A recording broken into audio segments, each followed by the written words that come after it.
एकदा तुमचं नाव फील्डमध्ये खराब झालं तर मग पुन्हा ते नीट होत नाही. भले तुम्ही फ्रीलान्सिंग करा किंवा तुम्ही जॉब करा किंवा तुम्ही बिझनेस करा, हे एकदा तुम्ही फील्डमध्ये आलात की कुठे ना कुठेतरी फिरून ही लोक परत भेटत असतात. तर ही आहे माझी बायको आणि हिचे काही प्रश्न असतात कॉन्टेंट क्रिएशन किंवा माझ्या या सगळ्या फील्डबद्दल, आपल्या या फील्डबद्दल. हिचे एकदम विचित्र काहीतरी प्रश्न असतात, त्यामुळे म्हटलं की एक व्हिडिओ बनवूया आणि तुझ्या प्रश्न जसे असतील ते प्रश्न कदाचित तुमचे पण सेम असू शकतात. तर विचार. ठीक आहे. माझं क्षेत्र थोडं वेगळं आहे, त्याच्यामुळे मला यांच्या फील्डबद्दल खूप म्हणजे बरेच प्रश्न असतात. प्रस्तावना बंद कर, डायरेक्ट ते सगळं सांगितलंय मी. ग्राफिक डिझायनिंग म्हणजे काय? किती वेळा सांगू हे?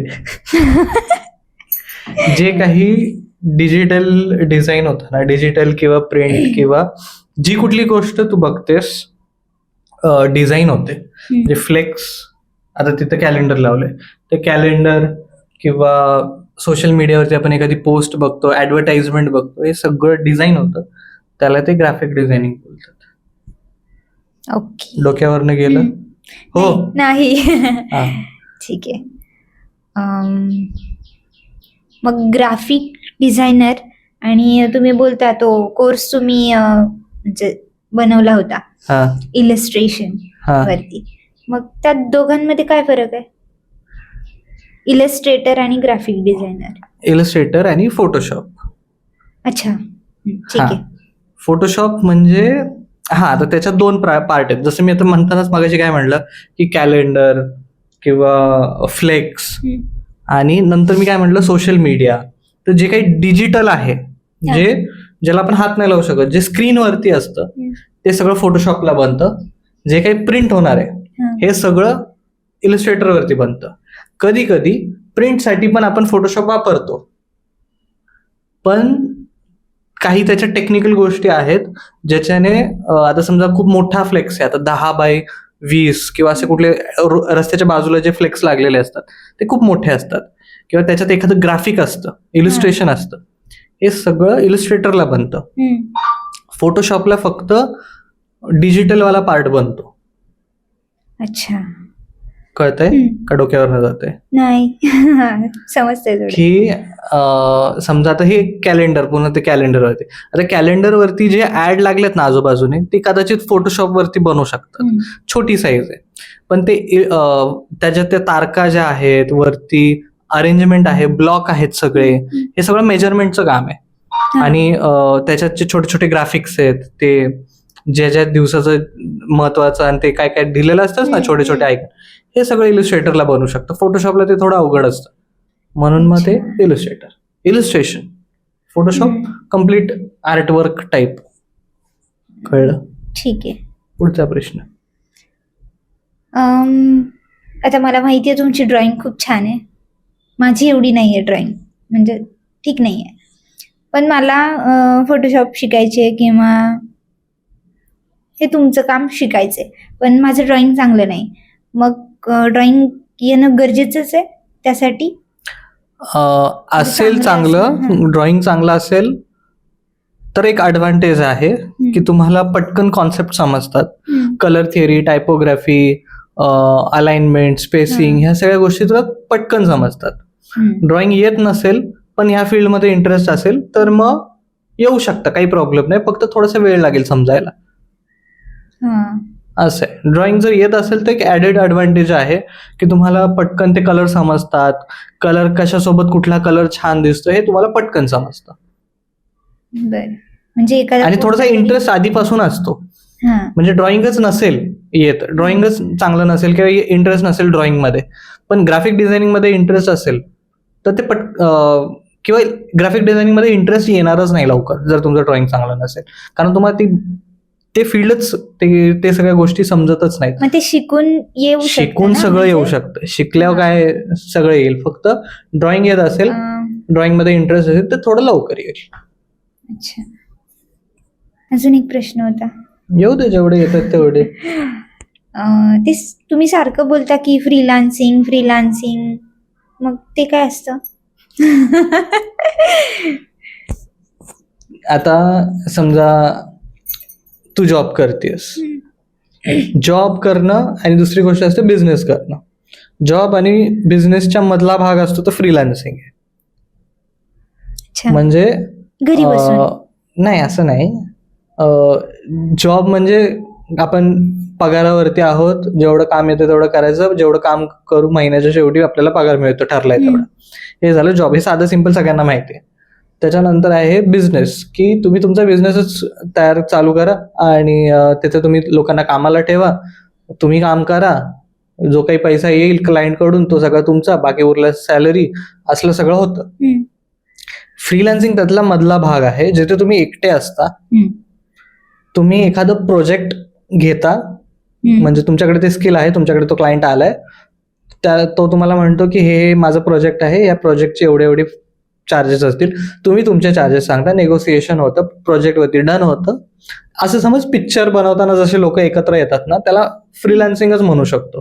की एखाद्या पिक्चरसाठी लोक सगळं प्रोडक्शन, टीव्ही चॅनल, लोक सगळे आर्टिस्ट हे सगळे एकत्र येतात, ते प्रोजेक्ट काम करतात, त्यातनं जो काही ठरलेले पैसे ते त्याचे त्याला मिळतात, ते प्रोजेक्ट संपलं, विषय संपला, झालं. हे फ्रीलान्सिंग आहे की तुम्ही एका पर्टिक्युलर प्रोजेक्टसाठी भेटता, काम करता, कामाचे पैसे मिळतात जेवढं काही काम केलंय, आणि मग पुढे ते प्रोजेक्ट संपलं, तुम्हाला पैसे मिळाले, तुम्ही पुढचा प्रोजेक्ट घ्यायला तयार. अच्छा.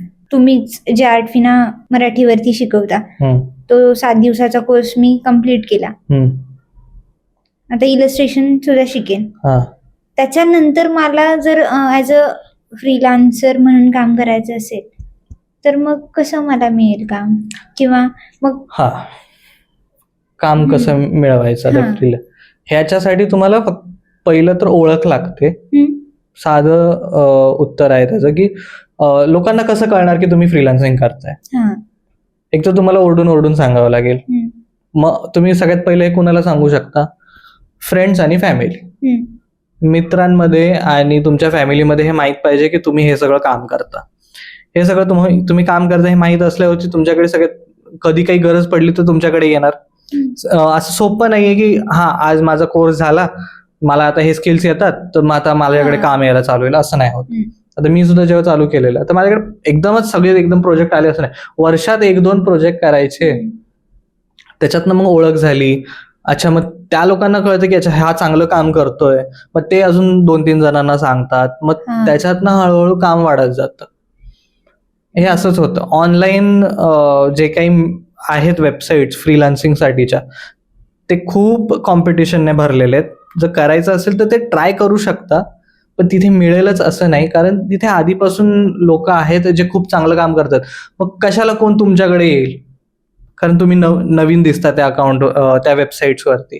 लोक नाही आहेत. म्हणजे माझा एक्सपिरियन्स हाच आहे आणि खूप लोकांचा हाच आहे की तिथे अकाउंट आपण बनवतो, फायवर असेल किंवा खूप सारे अपवर्क म्हणून प्लॅटफॉर्म आहे, तिथे आपण अकाउंट बनवतो, तिथे आपण आपलं काम दाखवतो किंवा आम्ही हे करू शकतो, मी ते करू शकतो, तिथून ऑर्डर मिळायला खूप वेळ लागतो. सेम तसंच आहे. मग तुम्हाला ते पहिला जो फ्रीलान्सिंगचे पहिले 2-3 वर्ष आहेत ना, खूप स्ट्रगल की पहिलं काम मिळवणं, मग ते काम मिळालं, मग रेकमेंड होणार, मग ते तुम्ही दुसरं काम करणार, मग ते दोघं दुसरे अजून यांना सांगतील. पण त्याच्यात हेच आहे की तुम्हाला तुमची क्वालिटी द्यायची, खूप क्वालिटी द्यावी लागते. कॉस्ट कटिंग होतं. पहिलं काम आहे म्हणून आपण पण म्हणतो जाऊ दे, पैसे नाही मिळाले तरी आपल्याला कामाची गरज, आपण काम घेतो. मग त्यापेक्षा जॉबच केला तर काय वाईट आहे.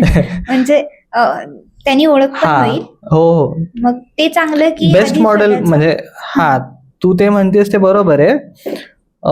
स्टेबिलिटी प्रत्येकाच्या स्टेबिलिटीवरती आहे ना, प्रत्येकाच्या परिस्थितीवर आहे. एखाद्याच्या घरात एकदम सगळं चांगलं चाललंय तर तो फ्रीलान्सिंग करेल, बाबा ठीक आहे, आता तो बसूनच आहे बाकी काय करण्यापेक्षा, आणि त्याचा काही घरात प्रॉब्लेम नाहीये पैशाचा, तर मग तो फ्रीलान्सिंग करेल. ज्याच्या घरी प्रॉब्लेम आहे पैशाचा तो पहिला तर जॉब शोधेल. म्हणजे आणि हे चांगलंच आहे खरं तर. मला पण असंच वाटतं की पहिला तो जॉब करावा. एक तर जॉबमध्ये फक्त काम नाही मिळत, कामात आपण शिकतो सुद्धा. आपल्यासोबत अजून 2-3 जण असतात जे हेच काम करतात, त्यांच्याकडून आपल्याला खूप काही शिकायला मिळतं. त्याच्यानंतर ठरलेले पैसे आपल्याला मिळतात, की पगार मिळतोय, ज्याच्यात आपल्याला थोडी स्टेबिलिटी मिळते. आणि त्या एक्सपिरियन्समधनं मग फ्रीलान्सिंग थोडंफार करू शकता. आणि ज्या दिवशी वाटतंय की बाबा ठीक आहे आता आपण चांगलं करतोय फ्रीलान्सिंग, सोडायचं असेल जॉब सोडा, नाही तर कंटिन्यू करा, काय प्रॉब्लेम. पगार जर तिथे चांगला मिळत असेल तरी काहीच प्रॉब्लेम नाही ना. तो जरी तसंही तो एक ऑप्शन आहे की बाबा फ्रीलान्सिंग केलंच पाहिजे असं कोणी सांगितलंय, जर स्टेबल जॉब असेल तर. म्हणजे आमच्या टीचिंग फील्डमध्ये कसं एका ठिकाणी जॉब करत असू स्कूल कॉलेजवरती, तर स्वतःचे कोचिंग किंवा हे नाही चालवू शकत. तर हा, मला असं ओके. वाटतंय की जॉब आणि फ्रीलान्सिंग करू शकतो का, की एकत्र कंपनीवरती ठरतं. अच्छा. म्हणजे माझं मत हे आहे की जर तुम्ही जॉब करत असाल तर जिथे जॉब करता तिथले जे तास ठरलेले आहेत 8-9 तास दिवसातले, हं. ते डेडिकेटेडली द्या. तिथे गडबड नाही झालं पाहिजे बाबा माझं फ्रीलान्सिंग चालू आहे म्हणून मग मी इथे टाइमपास करतोय किंवा. कारण जॉब ही अशी गोष्ट आहे जी तुम्हाला स्टेबिलिटी देतं. तिथे तिथे एकदा नाव खराब झालं की मग पुढे, कारण तो सर्कल तोच आहे. भले तुम्ही फ्रीलान्सिंग करा किंवा तुम्ही जॉब करा किंवा तुम्ही बिझनेस करा, हे एकदा तुम्ही फील्डमध्ये आलात की कुठे ना कुठेतरी फिरून ही लोक परत भेटत असतात. एकदा तुमचं नाव फील्डमध्ये खराब झालं तर मग पुन्हा ते नीट होत नाही. म्हणजे त्याला खूप काळ जातो. एक तर तुमचं नाव खराब नाही झालं पाहिजे की अरे हा ना काम नाही नीट करत, मग तुम्हाला फ्रीलान्सिंगचं तरी कसं मिळेल. तुम्ही जर जिथे जॉब करताय तिथेच जर तुम्ही काम नीट नाही केलं तर तुम्हाला तेही जॉब फ्रीलान्सिंगचं पण नाही मिळणार. कारण कुठे ना कुठेतरी कळतंच ते. हा, दुसरी गोष्ट कंपनी पॉलिसीज. जर एखादी कंपनी म्हणते की फ्रीलान्सिंग नाही करायचं तिथे नका करू. तुम्ही ती पॉलिसी चेक करायला पाहिजे जिथे तुम्ही काम करताय की खरंच अलाउड आहे का. जॉब करत करत फ्रीलान्सिंग करायचंच असेल तर एक्स्ट्रा टाइम द्यावा लागतो, कारण हे एक्स्ट्रा पैसे आहेत ना. जॉब करत फ्रीलान्सिंग करणं म्हणजे एक्स्ट्रा पैसे आहेत, पगार पण मिळतो आणि फ्रीलान्सिंग पण करताय. तर मग हे तुम्हाला एक्स्ट्रा वेळ देऊनच करावं लागणार. म्हणजे 9 तास पूर्ण झाले, घरी या, फ्रीलान्सिंगची कामं करा. हे तसंच चालतं. एक्स्ट्रा पैसे पाहिजेत, एक्स्ट्रा टाइम काम करावं लागेल. जॉब इतकंच फ्रीलान्सर कमावू शकतो, लिमिट नाहीये फ्रीलान्सिंगला. त्याच्यापेक्षा जास्त. आता एखादा मोठं प्रोजेक्ट मिळालं ज्याच्यात पैसे चांगले मिळत आहेत तर तुला झालं ना, मग तुला जॉब पेक्षा जास्त मिळू शकतात. सर त्याला हे नाहीये, असं नियम नाहीये किंवा मिळतातच किंवा मिळतच नाही. हा, ते आपल्या स्किलवरती किंवा क्वालिटीवरती. स्किल, क्वालिटी, परिस्थिती, आजूबाजूला काय प्रोजेक्ट सुरू आहेत किंवा तुमचे कॉन्टॅक्ट कसे आहेत. कधी कधी आता जर मुंबईमध्ये फ्रीलान्सिंग प्रोजेक्ट खूप मिळतील, पुण्यात मिळतील, मोठ्या मोठ्या शहरांमध्ये खूप प्रोजेक्ट्स मिळतील. पण गावखेड्यात नाही मिळणार तेवढं, कारण तेवढा एक्सपोजरच नाहीये. किंवा आता ह्याच्यात त्यांची चूक नाही ना, जे गावाला राहतायत किंवा गावाला काम करतायत त्यांची चूक नाहीये याच्यात. पण आणि तिथे जरी प्रोजेक्ट जे काही मिळालं, बरं ते मोठ्या बजेटचं नाही मिळणार, असं पण होतं.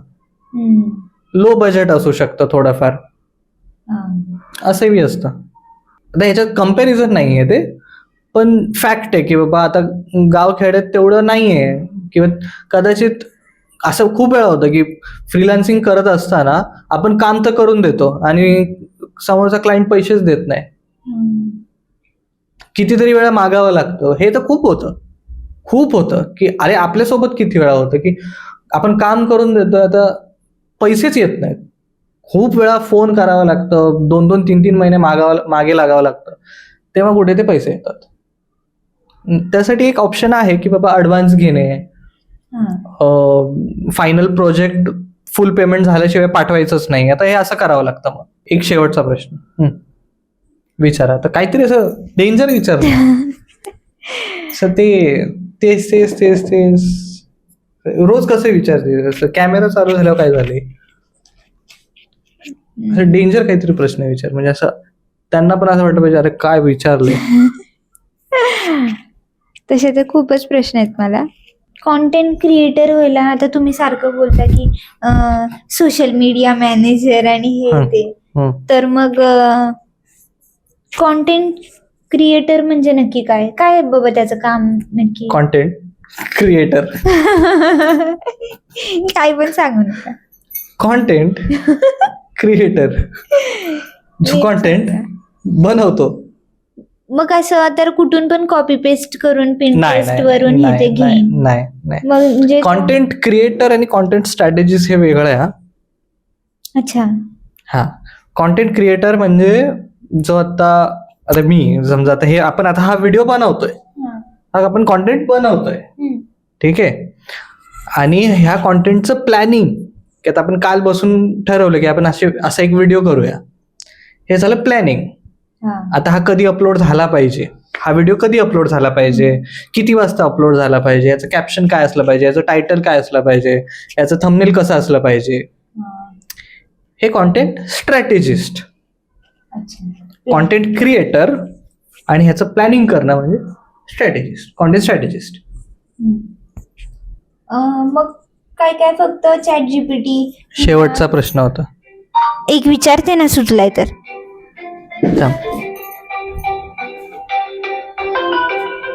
शूटच्या वेळेस फोन सायलेंट. हा ठीक आहे, पहिलं शूट आहे हो.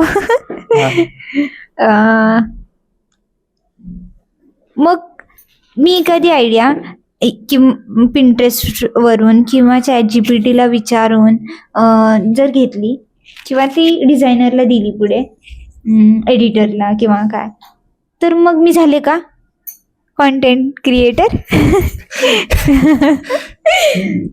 कॉन्टेंट मी आता काय सांगितलं, कॉन्टेंट क्रिएटर स्वतः क्रिएट करणार. कॉन्टेंट क्रिएटर, एडिटरला आपण कॉन्टेंट क्रिएटर नाही बोलू शकतो, तो एडिटर आहे. जो ग्राफिक डिझायनर आहे तो ग्राफिक डिझायनर आहे, तो कॉन्टेंट बनवतोय पण तो प्रेझेंट नाही करत आहे. कॉन्टेंट क्रिएट म्हणजे जो कॅमेरा समोर दिसेल ना, त्याला सध्याचं डेफिनेशन हेच आहे की जो कॅमेरा समोर दिसेल तो कॉन्टेंट क्रिएटर.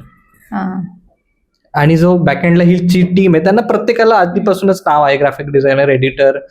आणि तू आता काय विचारलं, पिंटरेस्ट वरून तर तू झाली का? नाही, तू कॉन्टेंट स्ट्रॅटेजी झालीस, पण त्यात पण तू फक्त एकच काम केलं, आयडिएशनचं. एक आयडिया काढली आणि तू डिझायनरला, एडिटरला दिली. कारण मी काम कधी कधी करते तुमचं, तेव्हा मला असं वाटतं की वा किती सोपं काम आहे हे.